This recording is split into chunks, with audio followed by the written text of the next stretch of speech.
Hello everyone, and welcome to the very first Build Labs with me, Antique Alien. In this episode, we're going to be building some medieval walls. And I don't mean castle walls, that'll come later, but medieval house walls. I'll show you, like this. We have in here all the materials we're going to need, or at least all the types. You can use this modular design to build as many of these walls as you want, but these are all the different types of materials we're going to be using. Let's start with the stone. Now we have our base wall. You may notice this is only 5 blocks tall and 5 blocks wide. This is because we're going to be using a modular design that will allow us to tile this as many times as we would like. However, this does not look very good. As you can see, it's rather flat, plain, boring. So let's fix that. But first, let's finish building the basic design. We're also going to be building a second layer on top of it, because a lot of medieval buildings would have a brick stone first story, and then a white wattle and daub second story. So let's build that second one now.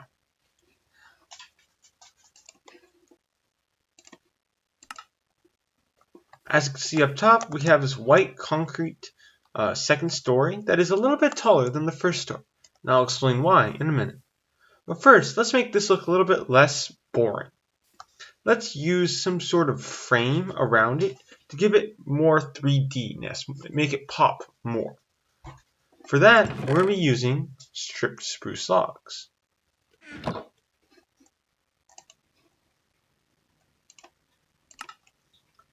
As you can see with this frame here, it already looks a lot better. Still looks rather plain, like this wall just looks like a stone wall. That wall just looks like, white sheet.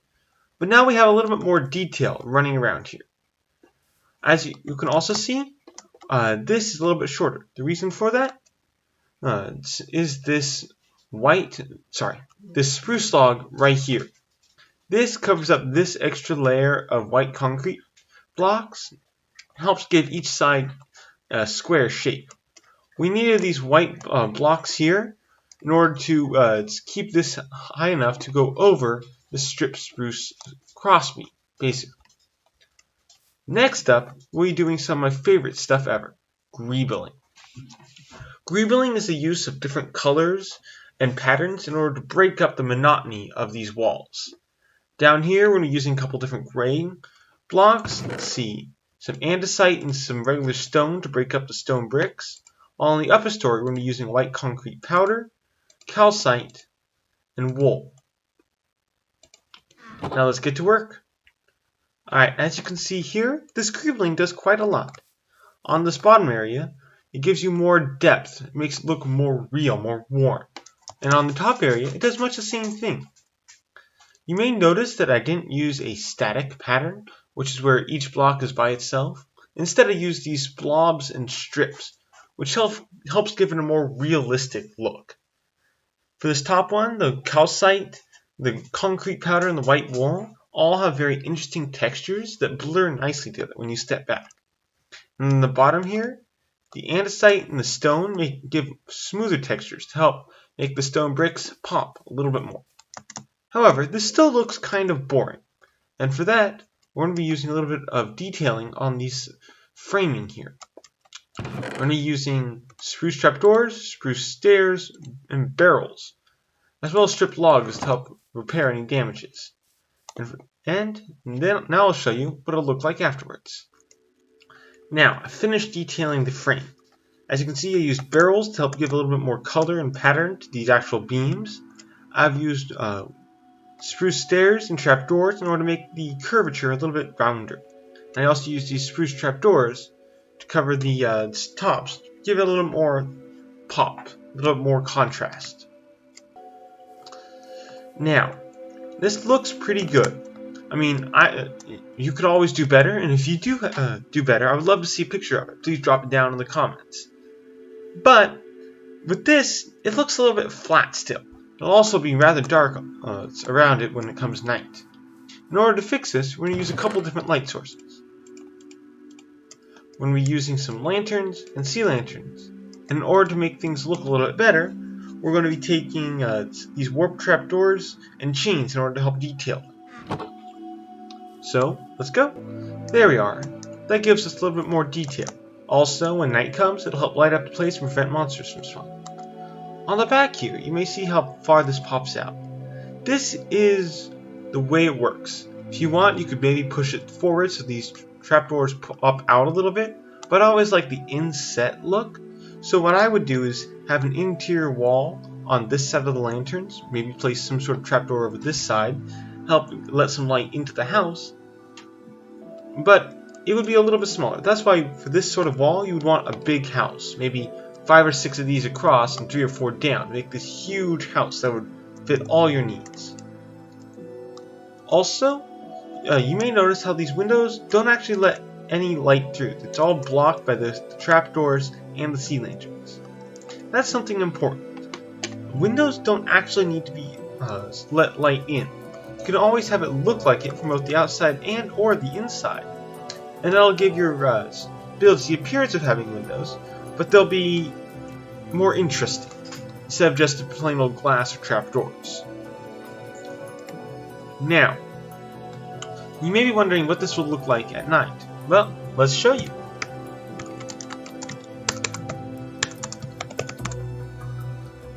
As you can see, this lights it up pretty well. On this side, it's kind of hard to tell because these lights keep shining, but from the front, this lantern helps light up this area, and these sea lanterns help give the entire area a bit of a glow. Now, there is no roof on this. This is just designed for a wall. So you could add whatever sort of roof you want. You make, the standard Minecraft 45-degree angle, you can make some sort of swoop shape. It's completely up to you. That's one of the wonderful things about Minecraft, is that it's always up to you. Now, if you want to build this in survival, there's going to be a few builds you're going to need. Let me show you. Now, we have these 7 chests here, and each one has its own unique farm condition. Let's start over here. Over here, all the stuff you can mine. It's the stone. It's the stone, the stone bricks, and the andesite, as well as the calcite up here. These are all things you'll need to mine, and a lot of them are fairly easy to get. Andesite's practically everywhere. Stone literally is everywhere. You might need to have a furnace array, and maybe some sort of coal, or maybe a silk touch pickaxe to get all 3 of these. These are found around amethysts, and it's fairly easy to get. They're also found in some of the mountain biomes in the newest updates, but they're fairly easy to get. You just need to look around and find some. Now, for the next one. These ones are a little bit more complicated.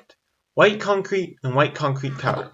They're basically the same thing. One of them you just need to dunk in water, but for them you need a lot of sand and a lot of gravel and a lot of bone meal. Bone meal gets turned into white dye, so you'll probably want some sort of monster farm or skeleton farm for this. For the sand, you're just going to need to go dig it out in some desert. You're going to need a lot of it for however big you want this build, but it should be fairly easy to find. And for the gravel, there's a couple ways you can get that. You can go nether piglin trading and get a bunch of gravel that way. I believe also you can get gravel from trading with villagers. So trading will get you all the gravel you'll need. So that should be fairly easy. Next up, wool. Easiest one of them all. All I can say, sheep farm. You just need a sheep farm and a bunch of good shears, and you should be fine for all the wool you could want. Next up, all the spruce stuff.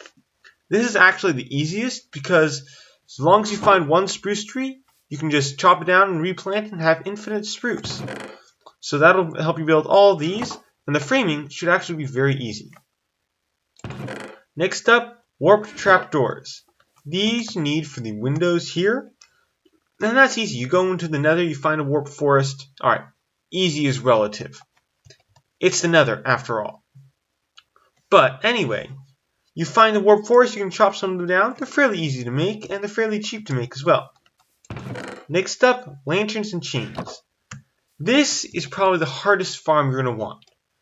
You'll probably want an iron farm for this, and in order to get that, you'll probably want a villager breed. So not always the easiest thing in the world to get. But once you do, it'll unlock so many possibilities. It's just, insane. Next up, and finally, sea lanterns. These, you can build a farm if you really want. I wouldn't. In fact, I probably wouldn't use sea lanterns in a survival world. Probably use glowstone or some other light source here, maybe redstone lamps. Actually, redstone lamps would look amazing. But sea lanterns are fairly hard to get in survival. You could set up a fishy farm, whatever it's called, and be able to get a bunch of sea lanterns that way, but that's, late game. So for this in survival, I probably wouldn't use these sea lanterns. But that is the main thing that's going to be going on here. So I hope you enjoyed this. I hope this was informational, informative, and fun. And I hope you have yourself a grand old time. I'll see you next time. Oh, by the way, before you head out, the screen should be showing a couple different videos for you right now. I hope you check them out. Me and my friends have been working on these, and they are, quite fun in my opinion. Also, please don't forget to subscribe. As a new channel, it is the best thing you could do. If you want to help us grow, you want to help other people see videos like this, please do subscribe. And if you don't like us after a while, unsubscribe. You are under no obligation. It's just, really nice if you do. Thank you so much. Have yourself a great day. Goodbye.